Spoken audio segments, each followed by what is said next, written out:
Bueno, vamos a seguir con la clase de hiperplasia prostática benigna. El siguiente subtema es evaluación y manejo médico del HPV. Bueno, la hiperplasia prostática benigna se puede identificar mediante la realización de un tacto rectal. No es la herramienta o el estudio más sensible o más específico, pero sí es de utilidad para identificar cambios en el tamaño prostático y pues también para cambios en la consistencia, ¿no? Si sospechamos de algún cáncer prostático. También se puede identificar mediante la realización de un ultrasonido prostático. Se considera que volúmenes mayores de 30 a 40 cc se van a correlacionar a síntomas obstructivos urinarios bajos con mayor frecuencia, aunque como ya vimos previamente, no necesariamente el volumen se va a correlacionar con la intensidad de los síntomas, pero sí lo que mencionan es que a partir de ese corte es más la probabilidad de que el paciente presente los síntomas. Y bueno, lo que ya mencioné, ¿no? Que no tiene una correlación directa entre la intensidad con el tamaño. Bueno, en cuanto al diagnóstico, es importante que recordemos que los síntomas urinarios obstructivos bajos no van a ser específicos para hiperplasia prostática benigna. Va a haber muchas patologías que nos pueden dar sintomatología muy similar y tampoco van a ser específicos para sexo, edad o enfermedad. El reto diagnóstico va a ser establecer si la sintomatología se correlaciona con una hiperplasia prostática benigna o si es por otra patología concomitante que tiene el paciente. O puede ser una mezcla, una combinación de varias patologías, incluyendo hiperplasia prostática. Dentro de la evaluación inicial del paciente, como en toda patología, vamos a requerir una historia clínica detallada. Hay que identificar otras causas de sintomatología, entonces al paciente le vamos a preguntar también si hay algún antecedente de instrumentación uretral, si hay antecedente de infecciones de vías urinarias, de hematuria, retención urinaria, etcétera, traumatismos en región genital, que nos pudiera hacer sospechar tal vez de alguna patología uretral, una estrechez que también nos podría dar ese tipo de sintomatología. Es importante también cuestionar al paciente sobre comorbilidades que pudiera tener. Por ejemplo, si es un paciente diabético, pues a lo mejor de larga evolución o de mal control, podríamos sospechar que se trate de alguna patología neuropática de la vejiga o que esté concomitante con el HPV, ¿verdad? Tenemos varios pacientes que no nada más tienen hiperplasia, sino también tienen una patología vesical que está afectando su cuadro. Y esto es muy importante porque también hay que explicarle al paciente que a lo mejor le vamos a operar la cuestión prostática y el paciente va a seguir experimentando varios de estos síntomas que son molestos para él, y es porque a lo mejor no nada más era la hiperplasia prostática, sino que también tenía otra patología. Entonces todas estas cosas son importantes desde algo tan básico como la historia clínica. Dentro de la exploración física, el tacto rectal es muy importante, establecer si hay alguna alteración en la consistencia o en el tamaño de la próstata. Exploración de genitales externos, aquí sobre todo por saber si tal vez palpemos algún lito uretral que no se ha dado cuenta el paciente y que a lo mejor pasó por alto y está causando la sintomatología. Son cosas tan simples, entre comillas, que podemos detectar mediante la exploración física. Bueno, y dentro de la exploración física también hay que revisar si el paciente trae o no trae globo vesical, si viene en retención, porque a lo mejor el paciente está diciendo que se orina y no está haciendo suficiente lo que está orinando y se está quedando con demasiada orina residual e incluso traer un globo. Nos ha tocado ver en la consulta pacientes que traen globo vesical, no por urgencia, sino por la consulta normal, y pues hay que colocarles una sonda, ¿no? Aquí nada a recordar, lo mismo que ya mencionamos, el tamaño de la próstata al tacto rectal, no se va a correlacionar con la intensidad de los síntomas, con el grado de obstrucción o con la efectividad que el tratamiento pudiera tener, pero lo que sí se ha visto es que a mayor volumen prostático va a ser mayor el riesgo de progresión de la enfermedad y que el paciente llegue a requerir cirugía como forma de tratamiento, o sea que sea resistente a medicamentos.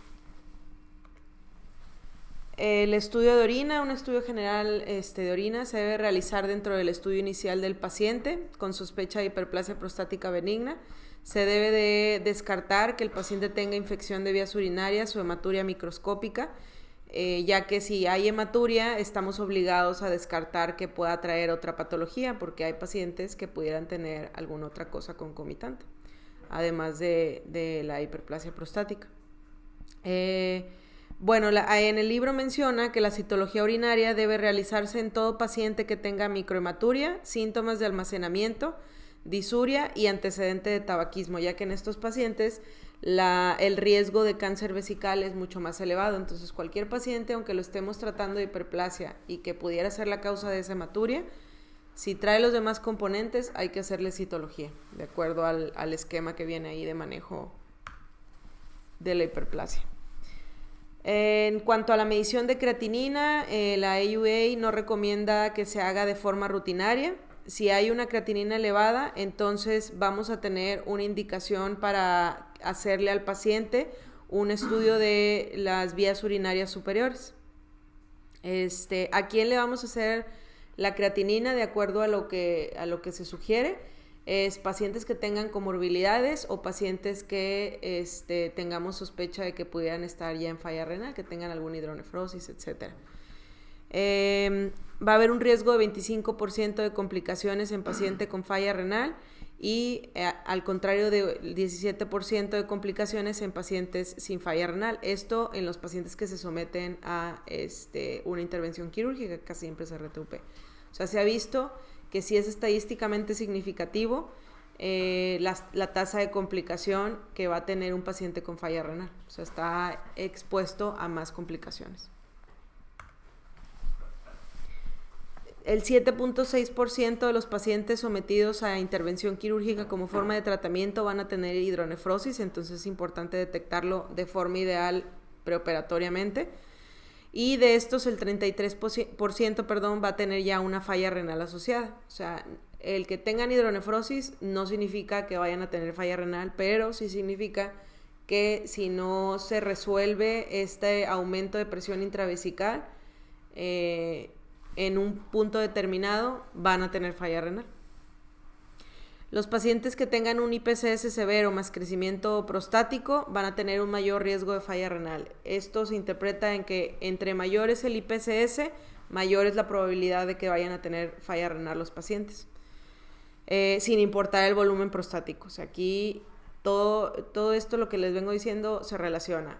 Así como el volumen prostático no se correlaciona con la intensidad de los síntomas, tampoco se va a relacionar con la tasa de falla renal. El volumen no, la intensidad de los síntomas sí.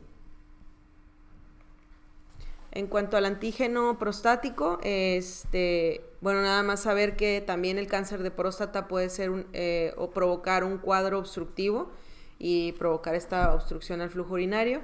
Si detectamos que hay una elevación del antígeno prostático, pues podría sugerir que sea diferente etiología, es decir, que ya no nada más se trate de una hiperplasia prostática benigna, sino incrementar la sospecha de que se trate de un cáncer prostático obstructivo. Mencionaba que en pacientes que no tienen cáncer y que está esta herramienta como forma de valorar el volumen prostático, es decir, que usar el APE para determinar qué volumen tiene la próstata. Bueno, en cuanto a la sintomatología, la vamos a valorar mediante la escala que ya habíamos mencionado, que es el IPCS, International Prostate Symptom Score, y se va, dependiendo del nivel que obtengamos, pues va a ser la intensidad de los síntomas del paciente. Leve es de 0 a 7, moderado 8 a 19 y severo de 20 a 35. Los síntomas van a ser el determinante primario de respuesta al tratamiento y de la progresión de la enfermedad. Se estima que hay una reducción del 30 al 50% de los síntomas cuando se inicia el tratamiento médico al paciente. No son utilizados para diagnóstico de la enfermedad, por lo mismo que ya hemos comentado que no son específicos para la hiperplasia prostática, los puede dar otras enfermedades. ¿Cuándo vamos a pedir imagen del tracto urinario superior? Bueno, no se recomienda pedir de rutina y las indicaciones van a ser cuando el paciente tenga hematuria o microhematuria, infecciones de vías urinarias, insuficiencia renal, que haya tenido un antecedente ya de litiasis o que tenga antecedente de cirugía en tracto urinario superior. En estas ocasiones es cuando vamos a pedir la imagen de tracto superior. Bueno, aquí no se alcanza a ver muy bien, pero es nada más un diagrama de flujo de lo que ya acabo de mencionar, de cómo se va a llevar al diagnóstico de HPV. Nos menciona que los síntomas son muy importantes, la historia clínica, en los pacientes en los que sea conveniente pedir el antígeno prostático específico, no a todos, hacer el tacto rectal, y dependiendo de la sintomatología o del grado de los síntomas obstructivos urinarios bajos, pues va a ser el tratamiento que le vamos a dar al paciente, si le vamos a dar primero un curso de terapia médica o si nos vamos a ir ya al tratamiento un poco más específico, que ya va a considerar el tratamiento quirúrgico dentro de la hiperplasia prostática.